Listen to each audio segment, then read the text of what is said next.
Welcome back to another episode of the Packaging Experience podcast, and always with me, Tom. Yeah, that's me. That's me. Hey, Yep. Jeff. How's it What going? is up? Oh, Good. not Welcome much. back. Yeah, it's good to be back. I feel like, we kind of went down some crazy rabbit holes on the last one with Capri Suns and all types of Yeah, stuff. So, that's a good movie one. quotes. I'm looking forward to a lot of that type of activity again today. How are Yeah, you doing? good, good. I was just thinking about that last podcast and how much fun we had and how much just truth bearing we brought to it and a little bit of past of on our Capri Sun past and how much we miss it. And maybe one of these podcasts will have one of the new Capri Suns on there with their little sugar aspect marketing going on. So looking forward to trying those. Yeah, one thing we didn't talk about is maybe we should start like a pack to bring back the OG lemonade that we were talking about before. Like, you remember Yeah, Coca-Cola came out with like the new recipe, and then everybody rioted in the streets. That's a little hyperbolic, but they didn't like it as much pretty as sure they did. the original, so they went back to the original. So Yeah, the powers that be at Capri Sun, please bring back.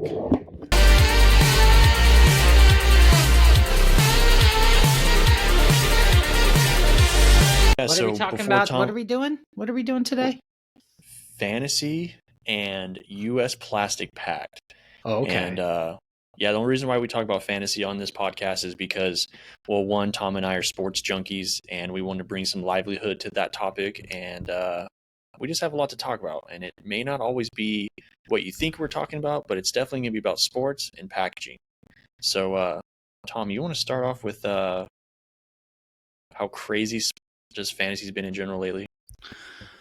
Well, I don't know about that. I mean, I can just tell you that my team that I thought was going to win every single game is not winning every single game, and not even close. So I am on the cusp of maybe making the playoffs. I got good players. I don't know. I feel like it's just underperforming. So whatever. I mean, the season, being December, the season's pretty much wrapped up. So we'll see how it goes. On the next podcast, I'll give everyone an update on if I made the playoffs or not. But going back to we haven't talked about it in a while, but going back to week 9, I think it was, where Jamar Chase put up week 10, I think it was. Jamar Chase Week put 10. up like 70 bajillion points. I've got good players. Um, whatever. I'm just disappointed that I'm not doing that great. And the Gators, my alma mater, are having the season I expected them to have, with a super tough schedule, arguably the toughest schedule I've ever seen. Yeah. But I was really hoping they're going to be Georgia, so that's kind of a letdown. I don't know. Oh, I went tailgating. Okay. So I took my family to this year with my niece to the Florida UCF game, because my niece goes to UCF. And then like a month ago, we went and saw the UCF Arizona game. And it was a space game, so everybody wears like astronaut blue because NASA's heavily invested in that college at University of Central Florida in Orlando. And it was raining, so we didn't stay very late, but they lost 5 in a row going into that game, and then beat Arizona. I think it was like 53-14. It was weird. Yeah, smoke. Yeah, and you said it was raining, so my next question for you was, did you guys barbecue? I know you said you're tailgating, so what were you guys able to do? It didn't start raining until like halfway through, or 3/4 of the way through the first half. So it wasn't bad. And we got there at 9:30. The game wasn't until 3:30. So we did quite a bit of tailgating. We did sausage burgers. Nice. Speaker. We had the tent out there. I love tailgating. No cornhole. We didn't do any sports. We just kind of sat around and talked, but everybody else was playing cornhole or frisbee or throwing the football around. Yeah. We just kind of sat there and listened to music and laughed. Still a good time. Mm-hmm. Yep. It was really good.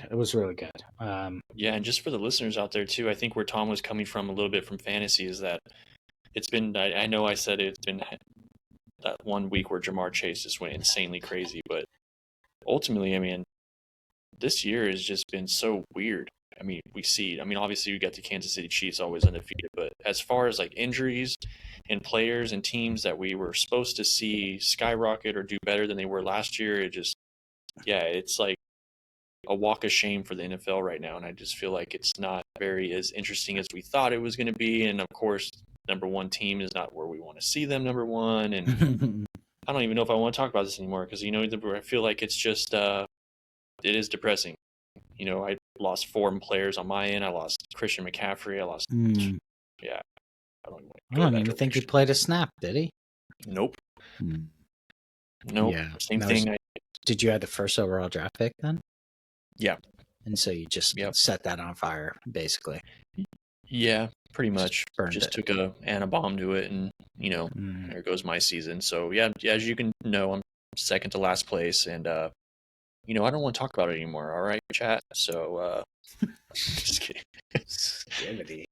Sigma. All right. You're starting to sound like my son. He says a bunch of stuff that it really bothers him when I say it, like Skibbity and Sigma. He gets so upset. He can. What does that mean? I don't know. I'm an old dude. Okay. I think Skibbity is. There's like this weird video of like these camera dudes fighting toilet head guys. Dude. What? That's crazy. I don't know. Okay. I could be really wrong, but I'm almost 50. I'm feeling old too, though. You should. You don't want to learn this. These are just garbage. It's mindless ridiculousness. So mindless. Okay. Yeah, don't feel bad. You're better off not knowing. If I hadn't had a 12-year-old, I wouldn't know either.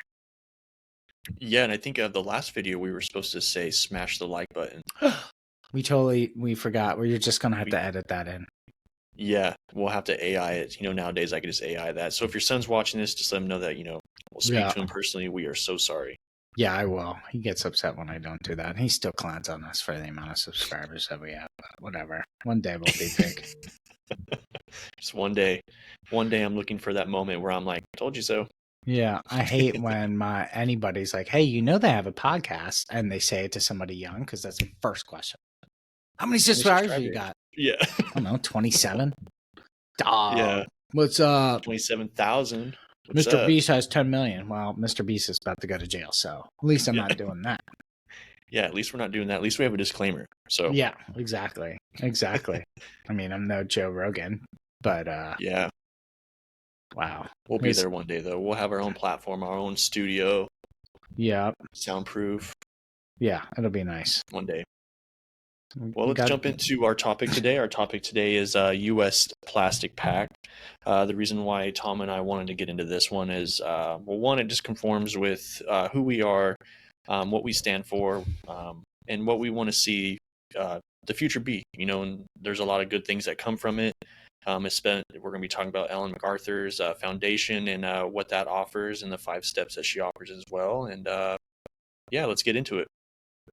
Yeah, let's go. The U.S. Plastics Pact. I was at Pack Expo in Chicago, and there is some information on it in the sustainability section, of course. But do you want to kind of give us a rundown of how it started, or did you want me to start first? How do you want to go, Joe? Yeah, no, I mean, I'll go ahead and branch off with this one. U.S. Plastic Pact is like a solution driven consortium. Basically, what that means is it's founded, it's like a recycling partnership. It's a world's wildlife fund, and it launched as part of the Ellen MacArthur Foundation Global Plastic Pact Network. And so that's, again, why the Ellen MacArthur kind of ties into this. And those of you who don't know, Ellen was a retired English sailor who set records for the fastest solo non-stop voyage around the world, which then she later established the Ellen MacArthur Foundation to promote the transition to a circular economy. And so that's exactly why Ellen kind of is in this topic, is because of the circular economy that she's reaching out for. So what I was most impressed by that sailor, I mean, I can't believe she went across the entire world and did records. Is very powerful for a female. Yeah, that's super cool, regardless of who you can name. But I'm sure like we should replace trash that's circumnavigating the planet with strong people like Ellen that are playing it forward and want to impact it. You know, I'm sure she ran into quite a bit of trash on our journey in the ocean, which you and I, that's definitely our pet peeve. That's super duper. That's amazing stuff. Yeah, and even like the U.S. Plastic Pact, I mean, it even connects with like diverse public-private stakeholders across the plastic value chain. Yeah, I'm looking at some of these different companies, right, that are part of this U.S. Plastics Pact. Sorry, like Audi, Coca-Cola, Henkel. Looks like Charter is a part of it. Wow. TLMI, which is Tag and Label Manufacturing. Mars. I mean, there are some big dogs in here.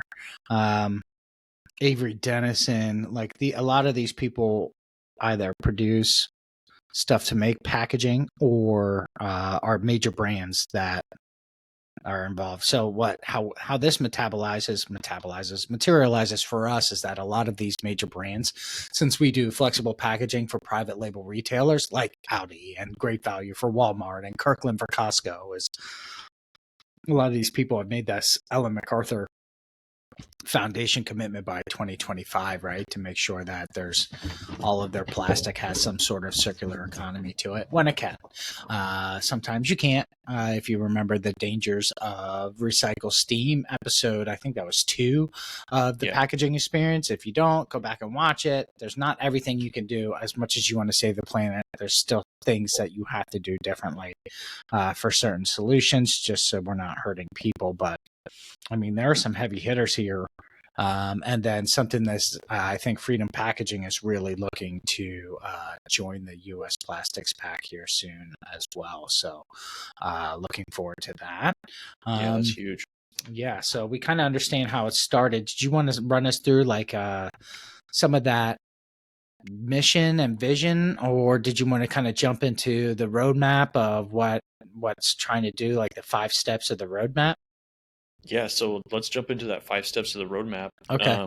I have it printed out here, so forgive me, podcast, but I'm not going to be, I couldn't memorize all of it, but I will read off of it here, and I'll read slow for you guys. Disappointing. We'll start from the, yeah. I was like, you know what? I can't memorize all of this. I wasn't even good at choir, so I can imagine this. So, but we'll jump into it. But number 1, again, this is the roadmap 2.0. This is just the direction that they're going as a company. And a foundation, eliminate all items on the problematic and unnecessary material list and reduce the use of virgin plastic by 30% by 2030. Pretty big. Number 2, design and manufacture 100% of plastic packaging to be reusable, recyclable, or compostable. Awesome. Number 3, effectively recycle 50% of plastic packaging and establish the necessary framework to recycle or compost packaging at scale. Yeah, again, huge. 4, achieve an average of 30% post-consumer recycled content or responsibly sourced bio-based content across all plastic packaging. Number 5, identify viable reusable packaging systems and increase their implementation and scale by 2030 as part of reducing the use of virgin plastics. Wow. That's awesome. Yeah, I mean, I just by looking at that and just in 5 categories of how much they are trying to accomplish, and I believe what will they accomplish. I mean, that's a if anybody's getting draft class, 5 people, those are the 5 to draft. So. Yeah. Nice way to tie back to fantasy. Yeah, that's huge. There's some really interesting things that, again, like number 2. Plastic packaging to be reusable, 100% of it, recyclable or compostable. We cannot do that with microwave steam. So what do we do in order to make this foundation? Do we just get rid of microwave steam and say, sorry, if it's cheesy broccoli, right? If you go back to that, maybe we just say that's not steam and bag and it's just a recyclable bag. And then you're going to actually have to, oh my goodness, as opposed to put it in your microwave for 3 minutes, bust out your pot and put it in a pot and heat it that way. And then that's a good point. You know what I mean? It's just like maybe it's not cook and bag if it's got oils or sauces or something like that. That's not safe to do. I mean, all these initiatives are awesome. PCR, we're starting to get a lot of push for PCR. And that's one thing that we at least do with that recyclable steam bag is we can make that 25% PCR So at least we're at least creating demand for post-consumer content, but then it goes right in the landfill. It's only one turn, it's gone. Still not my favorite. I'd much rather do PCR and something that's recyclable, and then it stays in that circular economy. If you can kind of think about, you want to just keep that ball rolling, and to our point, no more plastic being introduced, new virgin plastic being introduced. It's just we already have enough plastic in our circular economy, and we're just reusing it. That is possibly a little bit Pollyannish, because the more you recycle things, as we discussed 2 podcasts ago, they start to break down, and they maybe not have the functionality that they used to before, but just trying to keep that circle going as much as possible and keeping stuff in there and not introducing new plastic. Number 5, Jeff, is really interesting. Identify viable, reusable packaging systems and increase their implementation and scale by 2030 as part of reducing the use of virgin plastic. So here's what I was thinking about this the other day. What if, like, everything came in like the same exact package, and that package had screens on it, right? As technology becomes cheap and screens, and then you're dumping out of that package, whatever it is, I don't care, cereal or what have you, right?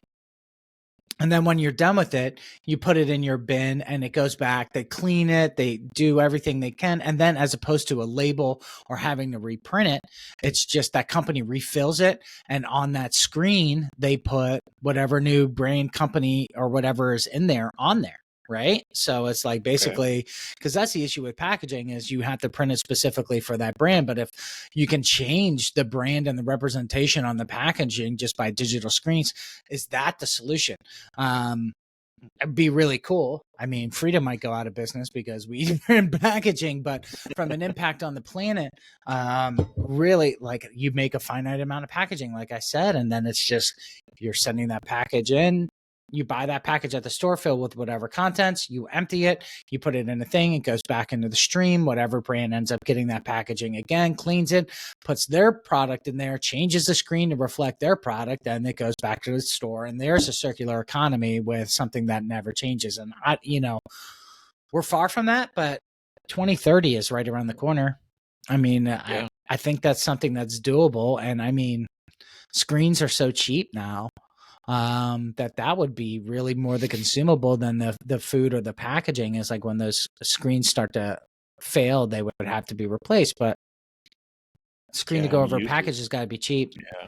Screen to go, you could buy a 50-inch TV for $400 now, right? And it keeps getting cheaper and cheaper. So screen technology is just plummeting. And I think that's maybe where we're going to go, is everything comes in the same container, and we just change the branding and the nutritional data on it depending on who filled it. Yeah. Yeah, because you can just, that circles back around to just you reusing everything. That's exactly the category 5. It's almost all categories, but the category 5 for sure. And I think that's a great idea, besides putting us out of business. But ultimately, sometimes the bigger picture is what you're talking about. Well, and we got to respond as a company to that type of stuff, right? If that's going to happen, look at Kodak is everybody's favorite, right? They made millions of dollars in film, and sold millions of dollars in film, and then they invented the digital camera and killed their own business, which is crazy. And they didn't really jump into they wanted to kind of tank it because they knew it was going to kill all of their film business, but they didn't invest in their replacement either. So, this is an opportunity for Freedom Packaging, but I think there's other things that we could do still too, in different. But at the end of the day, we'll respond, and we'll come up with ways to come to the market with sustainable solutions. And if we get to a fully circular economy, which number 5 would be, and those containers would be way closer to that than what we're doing now, I'll be pleased. If 90% of the ocean waste goes away, that'd be amazing. And this is another thing, is like, this type of plastic packaging would be expensive. And like what you're saying too, overall individualized action just isn't enough. And ultimately, like, making what Tom and I are talking about here is making these decisions to help with the Plastic Pact, and just to basically, whenever you're supporting it, you're you're not just pretending that you're doing it. You're not just saying, "Hey, I recycled this, I recycled this." You're actually taking the steps to go forward with it. And ultimately, we're going to overcome a lot of roadblocks. But again, you just have to take different steps every single day. And 2025 will be different, and 2026, and so on. And every day will be different. Every year will be different until we get to 2030. And big innovations will be changed. And I think this is a great foot forward. So. Yeah. So if you're a company that is using or doing packaging or plastics or whatever, and you want to join it, it's pretty easy to join. And there's really not a lot that you have to do. So let's kind of go through, if you don't mind, Jeff, a couple of the things. Your dues, depending on the size of your company, and it's based off of annual revenue, are anywhere from $2,000 to $50,000. $50,000 sounds like a lot per year, but that's for companies that are doing $1 billion per year or more in revenue. 1 to 50 million size companies in revenue, that's $5,000 a year. So it's pretty cost effective. So easy to join. Obviously, you're going to get tons of press of like, yeah, you're doing your part. And it's not just the dues. The part that's really important is that they want you to give annual reporting, yearly reporting based on data. Here, I'm going to read this. Annual reporting is crucial for the U.S. Pact to measure collective progress toward roadmap targets, which we just went through the 5, and to identify gaps and roadblocks. Aggregate data is shared publicly and anonymously. So it's not going to be like, hey, Freedom Packaging, you put 20 million more pounds of plastic into the ocean, or well, we wouldn't do that, but into the economy or into the circle than anybody else or whatever. So it is anonymous, but providing activators a source of self-accountability on making progress. So it's really nice that you could do that. You give that information to them. They understand the packaging is what's going on. And with that holistic view of the packaging, plastic, and how it's moving, they can really pivot with that real-time annual information to make a serious impact on our planet and reduce the amount of plastic that needs to go through in order for us to survive as far as getting food from point A to point B and making sure people are eating. So yeah, it's good stuff. Let's see. How about on your side?